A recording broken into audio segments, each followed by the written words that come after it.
नमस्कार, तपाईहरुलाई स्वागत छ नेपाली टेक्नो टिप्स च्यानलमा। आज क्लास 10 साइन्सको बायोलोजीबाट ह्युमन नर्भस एन्ड ग्ल्यान्डुलर सिस्टमको एक्सप्लेनेसन भिडियो लिएर आएको छु। मैले अगाडि ब्लड सर्कुलेसन र ह्युमन हार्ट बनाउँदा धेरै जनाले मलाई यो च्याप्टरको एक्सप्लेनेसन भिडियो बनाउन रिक्वेस्ट गर्नुभएको थियो।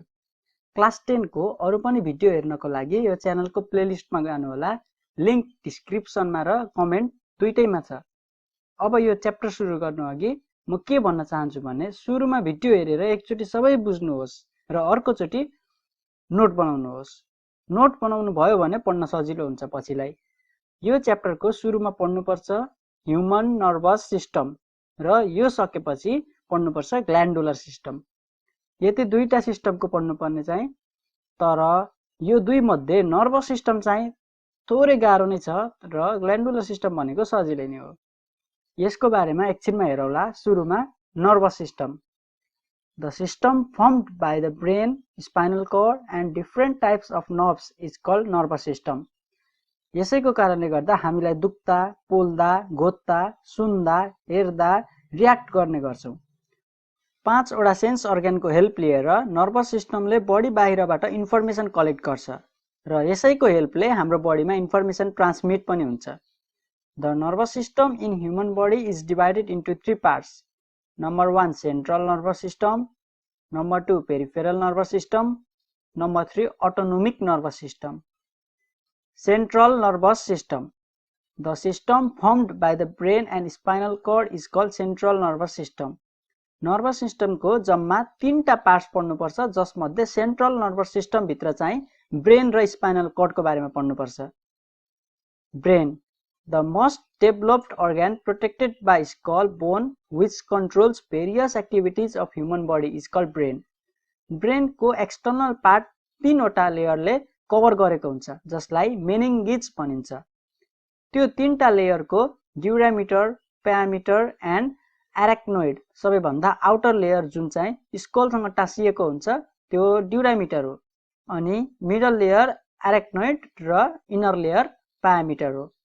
एराक्नोइड र प्यारामिटरको बीचमा स्पेस हुन्छ जसमा फ्लुइड भरिएको हुन्छ। त्यो फ्लुइडलाई सेरेब्रोस्पिनल फ्लुइड भनिन्छ। यसले ब्रेनलाई मेकानिकल शकबाट प्रोटेक्ट गर्छ। ब्रेनको यति कुरा याद राख्दा हुन्छ। यस्ता साना कुराहरू सर्ट क्वेशनमा आउँछ बायोलोजीबाट, त्यसैले याद राख्दा राम्रो हो। The brain is mainly divided into 3 parts: cerebrum, cerebellum, medulla oblongata. Cerebrum, a dome-shaped part which is spread into 4 regions, that is frontal, parietal, temporal, occipital, is called cerebrum. It is the largest part which occupies 80% of the brain. Brain को 3टा पार्ट्सहरु मध्ये यो चाहिँ largest part हो। यदि सेरेब्रममा कुनै mechanical शक लाग्यो भने मान्छे कोमामा जान्छ। अब functions of cerebrum. Number 1, it controls various mental activities like memorizing, thinking, intelligence, etc. Number 2, it controls anger, emotions, will, etc. Number 3, it controls the function of different organs of the body. हाम्रो मेमोराइजिङ power ब्रेनमा हुन्छ भनेर त सबैलाई थाहा हुन्छ, तर ब्रेनको पनि cerebrum पार्टले चाहिँ यो काम गर्ने हो। Cerebellum, the second largest part of the brain which is located above medulla oblongata and below the posterior part of the cerebrum is called cerebellum. यो मेडुला oblongata भन्दा माथि र सेरेब्रम भन्दा तल हुन्छ। यो ब्रेनको पार्ट्सहरु जति छन् यिनीहरुको डेफिनेसन सोध्दैन, तर फंक्सन चाहिँ सोध्छ। र यदि डेफिनेसन सोधिहाल्यो भने पनि त्यसको लोकेसन फंक्सनबाट मिलाएर लेख्दा पनि हुन्छ। Functions of cerebellum. Number 1, it maintains body balance. Number 2, it controls muscular tone. Number 3, it controls voluntary movement. यसले बडी ब्यालेन्स गर्ने भएकाले यसमा थोरै पनि डिस्टर्बेन्स भयो भने डिजिनेस हुन्छ, रिङ्गटा चल्न थाल्छ। अल्कोहल खाँदा पनि सेरिबेलमलाई एफेक्ट गर्छ, त्यसैले बडी ब्यालेन्स हुँदैन अल्कोहल खाएपछि। Medulla oblongata. The lowermost part of the brain which is connected to the spinal cord is called medulla oblongata. यो मेडुला oblongata ड्यामेज भयो भने उति बेलै डेथ हुन्छ। त्यसैले यो ब्रेनको सबैभन्दा सानो पार्ट भए पनि धेरै नै इम्पोर्टेन्ट पार्ट हो। Functions of medulla oblongata. Number 1, it controls vomiting, coughing, swallowing, etc. Number 2, it controls heartbeat, breathing, and blood pressure. Number 3, it controls contraction and relaxation of blood vessels. यहाँसम्मको पढेपछि ब्रेनको बारेमा सकिन्छ। अब spinal कर्डको बारेमा पढ्नुपर्छ, जुन चाहिँ human nervous सिस्टमको central nervous सिस्टममा पर्छ। Spinal cord, an elongated and cylindrical structure which arises from medulla oblongata and passes down in the neural cavity of vertebral column is called spinal cord.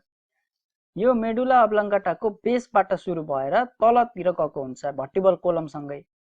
Where is spinal cord located भनेर question आए पनि, what is spinal cord भनेर question आए पनि गर्न सकिन्छ। अब spinal कर्डमा कुनै शक लाग्यो भने, इन्जुरी भयो भने, जहाँनेर इन्ज्योर भएको छ त्यसको तलपट्टिको बडीको भाग प्यारालाइसिस हुन्छ।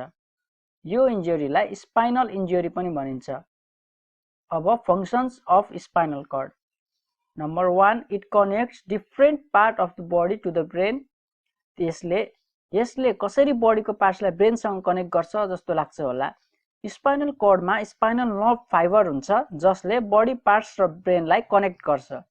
यो एकछिनमा पेरिफेरल नर्भस सिस्टममा पढ्ने, अहिले सेन्ट्रल नर्भस सिस्टम नै पढेर सकिएको छैन। Number 2, it controls reflex action. Reflex action बारे सायद धेरैले थाहा नहोला। रिफ्लेक्स एक्सनको डेफिनेसन हो, the immediate actions and are not judged by brain are called reflex action. हामीले केही कुरा गर्दा, केही फिल गर्दा सुरुमा ब्रेनमा पुग्छ त्यो इन्फर्मेसन, अनि मात्र थाहा हुन्छ कस्तो रियाक्ट गर्ने भनेर। तर रिफ्लेक्स एक्सनमा चाहिँ इन्फर्मेसन ब्रेनसम्म पुग्दैन, स्पाइनल कर्डबाट नै डाइरेक्ट कन्ट्रोल हुन्छ। यसको example blinking of eyes, withdrawal of hands from a hot object etcetera. कुनै तातो कुरामा हात राख्दा हत्तपत्त हात हटाइन्छ त्यहाँबाट, त्यति बेला ब्रेन इन्भल्भ भएको हुँदैन। Neuron, the smallest unit of a nervous system which consists of cell body having long and short branches is called neuron. It is also called nerve cell. Nerve cell बाट धेरै important कुरा छ, त्यो हो dendrites र axon. The short branches of a neuron which collect messages towards the cell body are called dendrites.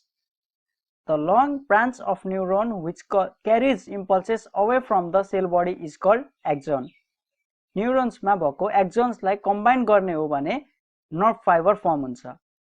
On the basis of functions, nerve fibers are of 3 types: sensory neuron, motor neuron, interneuron. यी तीनटै nerve फाइबरको आफ्नै काम छ।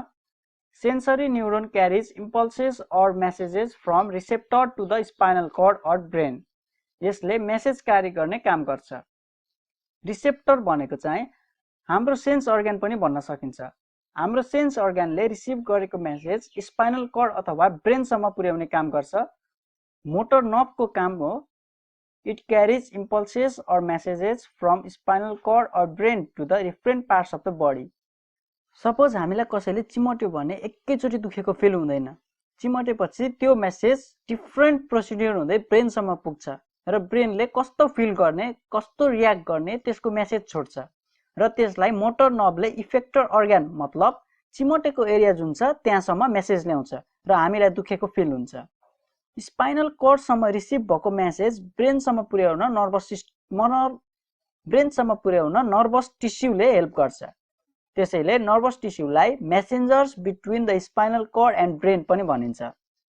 अब इन्टरन्युरोनको काम हेरौँ। It converts sensory impulses into motor impulses. Ganglia, the groups of nerves that are found near the spinal cord which establish communication between brain and spinal cord are called ganglia.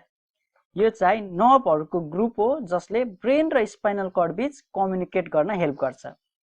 यो त्यति important topic होइन, त्यसैले यति जानिराख्दा हुन्छ।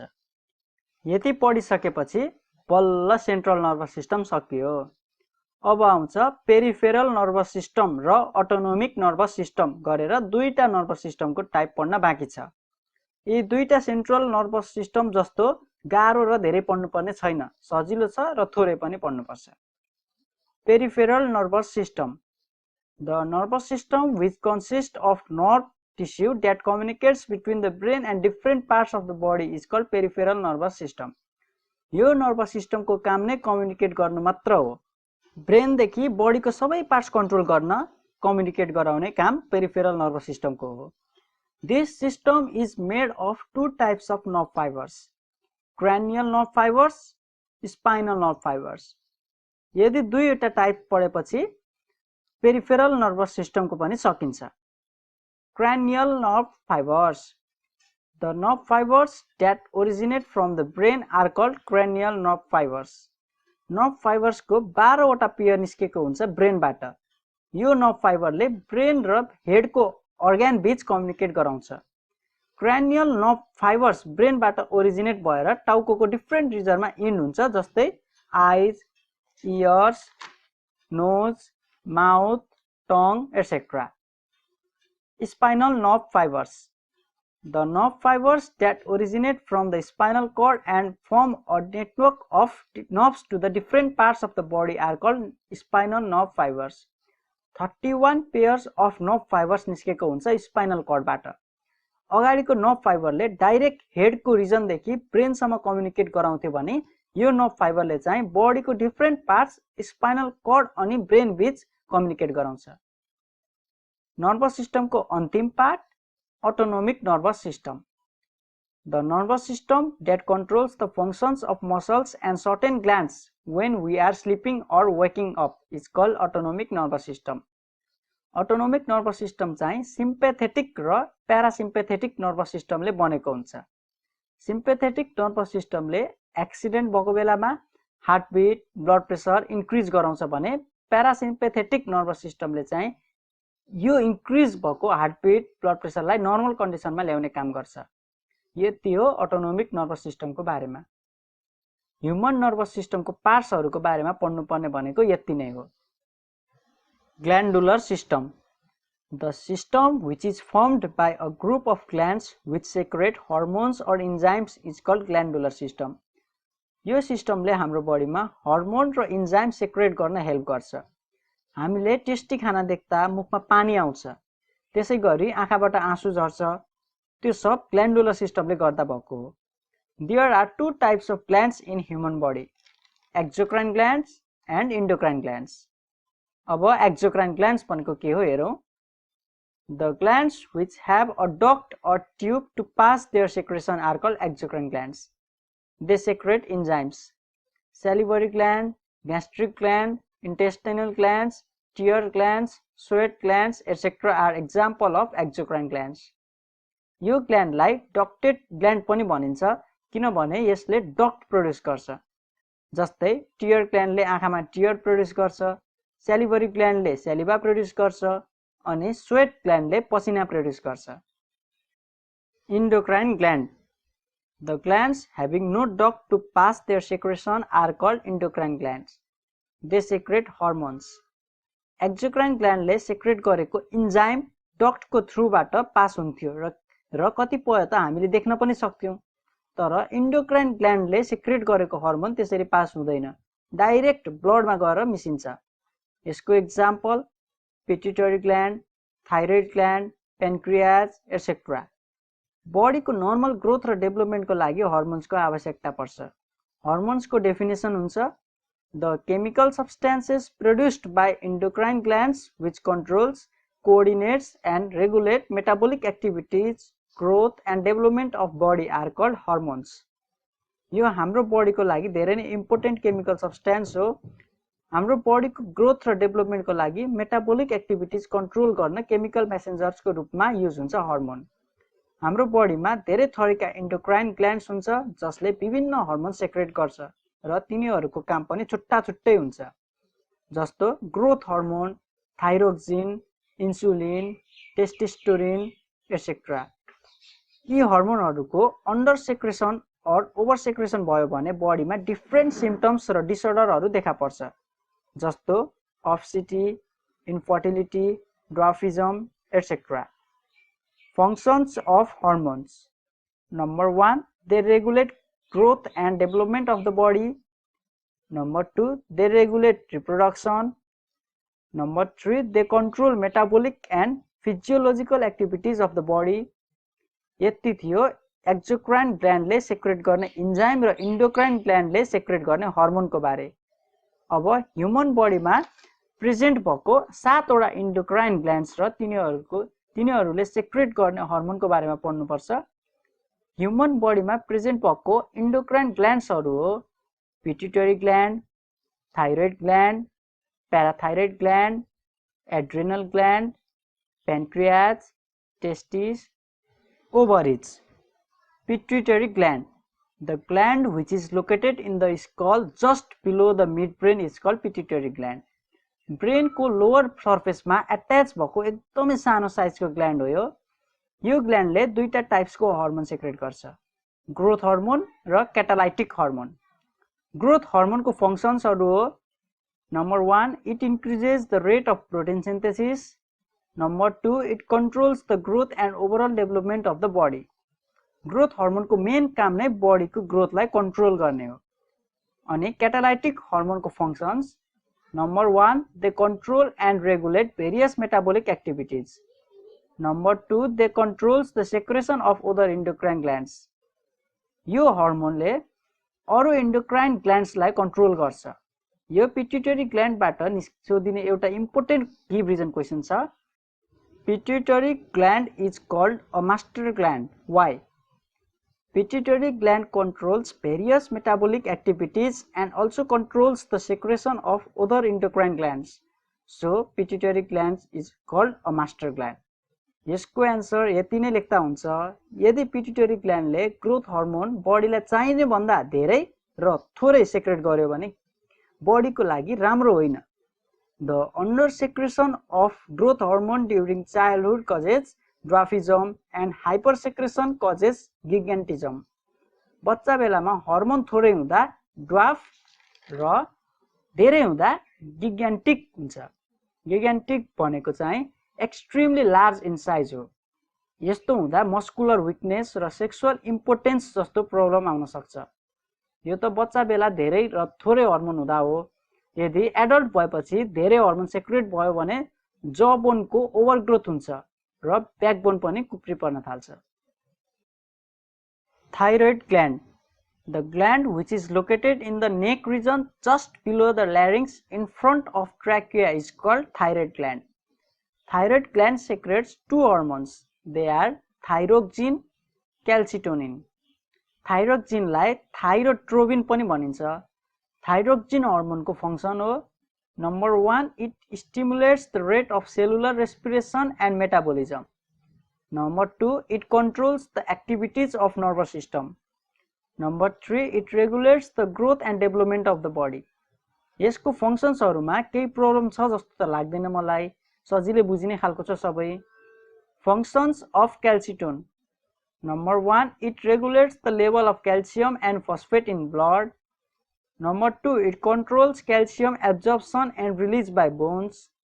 Bone ले calcium absorb गर्ने र release गर्ने कामलाई यसले कन्ट्रोल गर्ने गर्छ। यसले क्याल्सियमलाई कन्ट्रोल मात्र गर्ने हो, क्याल्सियम लेभल इन्क्रिज चाहिँ गर्ने होइन। यो काम अर्कै हर्मोनले गर्छ। थाइरोक्सिन हर्मोनमा आयोडिन हुन्छ अनि बडीमा आयोडिनको कमी भयो भने थाइरोइड ग्ल्यान्ड सुन्निन्छ र थाइरोइड ग्ल्यान्ड सुन्निनुलाई नि गोइटर भनिन्छ। थाइरोक्सिन हर्मोनको कमी हुँदा देखिने सिम्पटम्स हुन् roughness of skin, less sweating, hoarseness of sound, goitre, physical and mental weakness, obesity, stammering. Obesity भनेको चाहिँ ओभरवेट। थाइरोक्सिन हर्मोनको कमी हुँदा पनि नर्मल वेट भन्दा वेट बढ्ने गर्छ र बोल्दाखेरि भकभकाउनलाई स्टामरिङ भनिन्छ। यो सब त थाइरोक्सिन हर्मोनको कमी हुँदा हुने कुरा हो, तर यो हर्मोनको हाइपर सेक्रेसन हुँदा चाहिँ धेरै थोक हुन्छ, जस्तो loss of weight, excessive excitement, digestive disorders, increased metabolic rate, mental imbalance, excessive sweating, excessive hunger. Parathyroid gland. The glands which are located behind the thyroid gland are called parathyroid gland. Parathyroid gland secretes a hormone called parathormone hormone. कुन ग्ल्यान्डले कुन hormone secret गर्छ त्यो चाहिँ याद राख्नु पर्यो.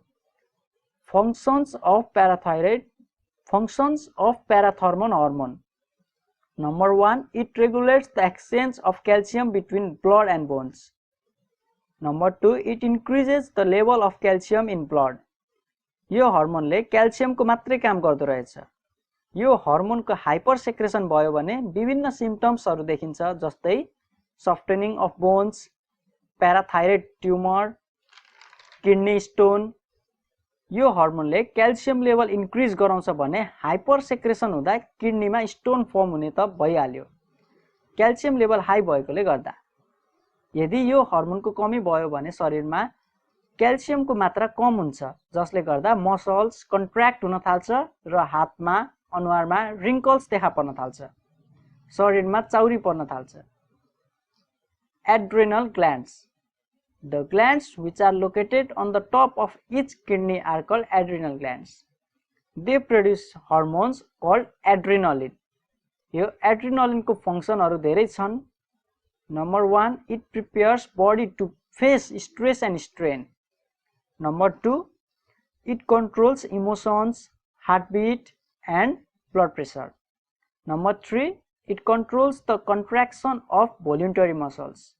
मान्छेमा feelings हुने, एंगर हुने, फियर हुने भनेको यही हर्मोनले गर्दा हो. यदि यो हर्मोनको मात्रा बढी भयो भने ब्लड प्रेसर हाई हुन्छ र यदि अन्डर सेक्रेसन भयो भने चाहिँ धेरै थोक हुन्छ, जस्तै low blood pressure, lace sugar content in blood, weakness, unconsciousness. यसबाट पनि एउटा गिभ रिजन क्वेशन आउन सक्छ. Adrenal gland is also called emergency gland. Why? Adrenal gland is also called emergency gland because this gland releases emergency hormone to face the emergency situation and prepares the body for flight, fight or fright. Human body लाई जति बेला emergency situation face गर्नुपर्ने हुन्छ त्यति बेला emergency hormone release भएर बडीलाई त्यो situation face गर्न प्रिपेयर गराउँछ. Adrenal gland ले cortisol hormone पनि रिलिज गर्छ, which also act as a sex hormone. यदि cortisol hormone ओभर सेक्रेसन भयो भने केटामा फेमिनाइन क्यारेक्टर देखा पर्न थाल्छ. केटा भए तापनि केटीको जस्तो क्यारेक्टर हुन्छ र त्यसैगरी फिमेलमा पनि मस्कुलाइन क्यारेक्टरिस्टिक्स देखा पर्न थाल्छ. यदि कसैलाई त्यस्तो हुन्छ भने त्यो एड्रिनल ग्ल्यान्डले रिलिज गर्ने cortisol hormoneको मात्रा धेरै भएर भएको हो. Pancreas. The gland which is located posterior to the stomach in the abdominal region is called pancreas. यसबाट पनि give reason question छ. Pancreas is also called a mixed gland. Why? Pancreas has an exocrine part to secrete enzymes and an endocrine part to secrete hormones. So pancreas is also called mixed gland. यसलाई endocrine gland को लिस्टमा राखे तापनि यसमा exocrine part पनि हुन्छ, जसले enzyme secret गर्छ. यसको इन्डोक्राइन पार्टले चाहिँ दुईटा हर्मोन सेक्रेट गर्छ, इन्सुलिन र glucagon. Functions of insulin. Number 1, it controls amount of sugar in blood. Number 2, it stimulates deposition of extra glucose in the forms of glycogen in liver and muscles. हाम्रो blood को sugar level कन्ट्रोलमा राख्छ यो insulin हर्मोनले र यदि extra glucose छ भने ग्लाइकोगेनको फर्ममा लिभरमा deposit गर्छ. Functions of glucagon. Number 1, it increases amount of sugar in blood. Number 2, it stimulates liver to convert glycogen into glucose. इन्सुलिनले सुगर कन्ट्रोल गर्थ्यो भने यसले इन्क्रिज गर्छ र लिभरमा भएको ग्लाइकोजेनलाई ग्लुकोजमा कन्भर्ट गरिदिन्छ. इन्सुलिनले सुगर लेभल ब्यालेन्स गर्ने भएकोले यदि शरीरमा इन्सुलिन हर्मोनको कमी भयो भने डायबिटिज हुन्छ, जसलाई सुगर रोग पनि भनिन्छ. डायबिटिज हुँदा देखिने सिम्पटम्स भनेको excessive hunger, excessive thirst, frequent urination, high concentration of sugar in blood and urine, weakness, delay in wound healing, धेरै भोक लाग्ने, तिर्खा लाग्ने, घाउ ढिलो निको हुने त छँदैछ. युरिनमा सुगरको कन्सन्ट्रेसन हाई भएकोले गर्दा युरिनेट गरिसकेपछि त्यो ठाउँमा कमिलाहरू आउने गर्छन् र यदि बडीमा इन्सुलिन हर्मोनको ओभर सेक्रेसन भयो भने इन्सुलिन सक हुन्छ। टेस्टिस, जसलाई मेल गोनाड्स पनि भनिन्छ। The male reproductive gland located in a small muscular pouch outside the lower abdominal region are called testes. Testes produce a male sex hormone called testosterone. यो gland चाहिँ मेलमा मात्र हुन्छ, फिमेलमा हुँदैन। यसले प्रोड्युस गर्ने टेस्टोस्टेरोन हर्मोन मेलहरूलाई धेरै नै इम्पोर्टेन्ट हुन्छ। यसको फंक्सन्सहरू धेरै छन्।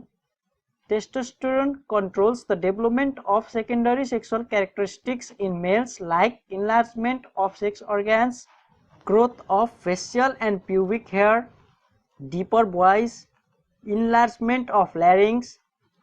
Primary sexual characteristics भित्र चाहिँ सेक्सुअल अर्गन भित्रको मात्रै पर्छ भने सेकेन्डरीमा चाहिँ अरु सेक्सुअल क्यारेक्टरिस्टिक्सहरू सबै पर्छ।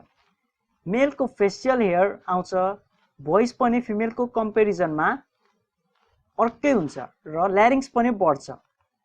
मेल र फिमेलको घाँटी कम्पेयर गर्ने हो भने मेलको अलिकति बाहिर निस्केको हुन्छ तर फिमेलको हुँदैन।